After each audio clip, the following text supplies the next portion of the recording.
Hello and welcome to part 3 of the animated faction pack for Attack Wing.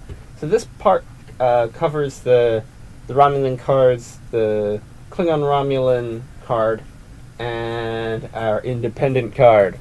So let's start off with the spaceships as normal. We have the IRW Talon. It's a D7 battlecruiser, has the same stats as our Klingon ones, so that's a 3-1, 3-2. It's a tier 3 ship.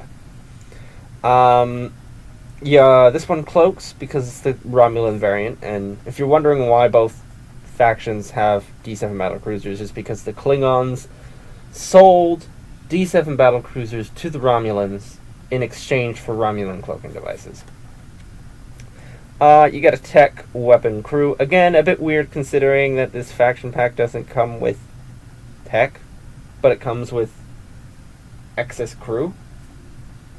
So it may have been nicer for it to come with maybe 2 weapons or 2 crew, but it again falls into that problem that this faction pack doesn't work on its own very well. You really got to have a Klingon fleet, a Federation fleet, and a Romulan fleet for this faction pack to really help your game. Because all it does is it gives you a few cards to help your Romulans, some cards to help your Klingons, some cards to help your Federation.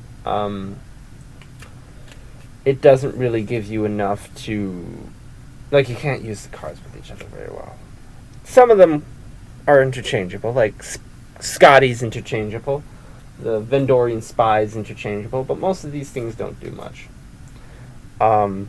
Anyway, so the ship ability. You may, if the ship is cloaked, you may perform 1 bank, 1 straight, or a sensor echo as a free action. That sounds pretty good. It falls into that Romulans like to be sneaky and maneuverable. But when you pair it with the Romulan captain, this ship becomes ridiculously maneuverable. You can almost stay still and turn around with this ship's ability, because you're able to, if you perform a 1 bank and then choose to perform a 2 turn, and then as your action perform a sensor echo, because just with that alone, your ship has almost performed a 180 degree turn without moving, because you can sensor echo back roughly into the position where you were when you began. So this ship, I love it. I'm putting this as a great ship, and I would definitely play it. So that's a rating of 6. As for the D7 generic, it is 11 points like the Klingon ones, but it's a cloaking variant, and its slot is weapon crew. This one, I don't know if I see myself using it as much as the Klingon one, just because I like Klingons D7 battlecruisers because they're iconic.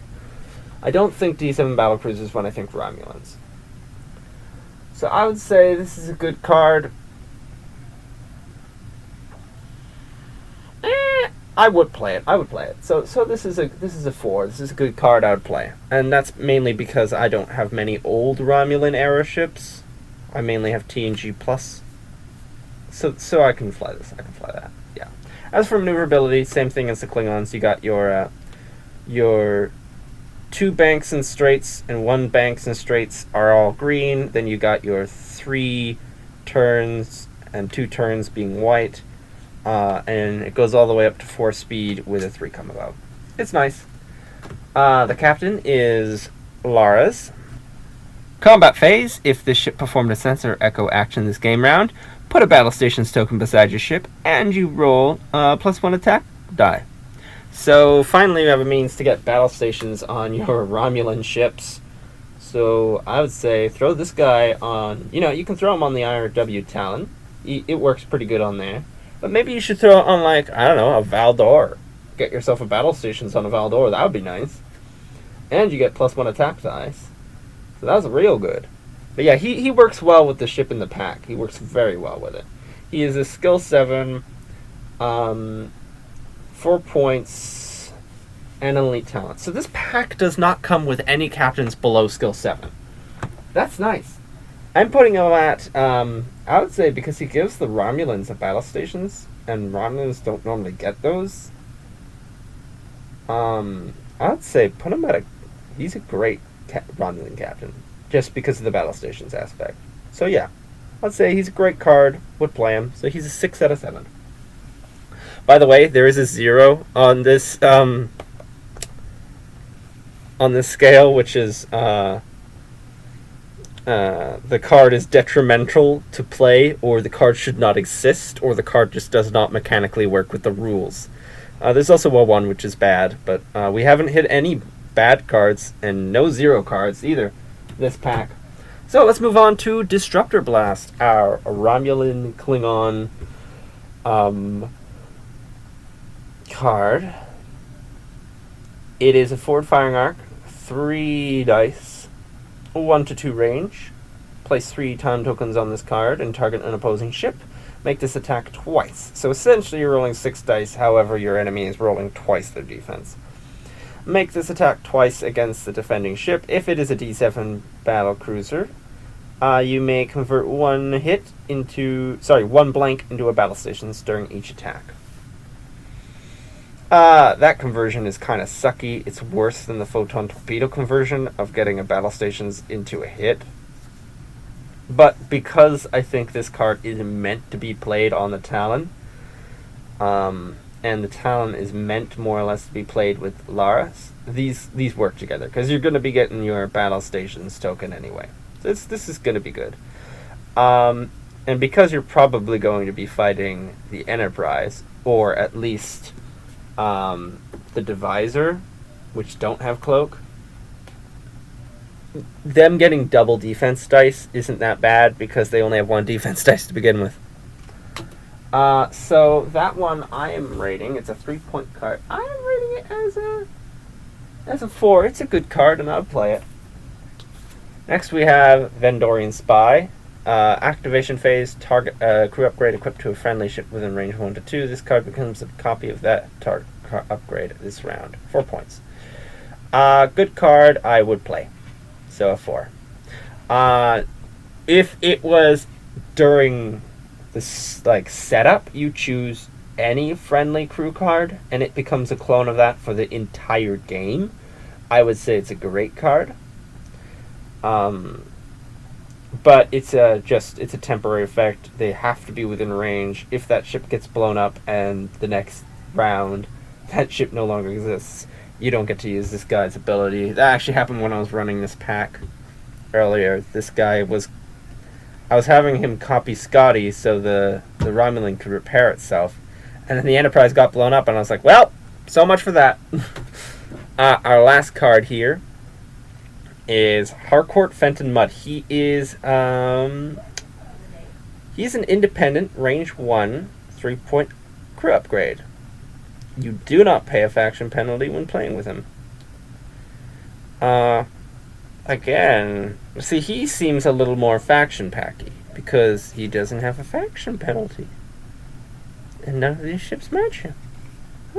Anyway, disable him and place a love crystal token on 2 crew upgrades equipped to the opposing ship.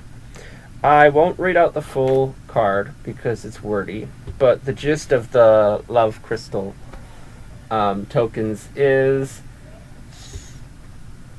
whatever happens to one of those true cards will happen to the crew card with the corresponding crystal. So if you disable one crew card, the other one becomes disabled. If you place time tokens on it, the other one gets time tokens. If you discard, the other one gets discarded. Pretty sure. Him, it's weird. He's a debuff card. I would put him up there with the tribbles, with the tribble card. He's a unique. He's a very unique for the game. Screw with your enemy card. I don't think he's as bad as the triple card, but like in terms of like to use against your enemy, like, oh, that's bad sort of thing, right? But he's definitely up there in terms of screw you. Definitely you want to throw him if you're fighting the Federation. If you're fighting the Federation, and I think the Dominion apparently have crew combos. I don't play the Dominion, so I wouldn't know. I only own one Dominion ship, and it's the Robinson. So it's like, it's just the generic. I don't even have a named Dominion ship. But yeah. He's pretty good, I think, against Federation. I don't think he's the most competitive card out there, though. So I'm going to put him as, just because he's so oddball, I'm going to put him at okay. He's an okay card, because I don't really know how... Actually, no, I'm going to say he's a bit better than okay. I'm going to say that he's a good card. So we'll say 3. He's a good card. 3 out of 7. Alright, so... yeah, I'll see you in part 4 for the final thoughts.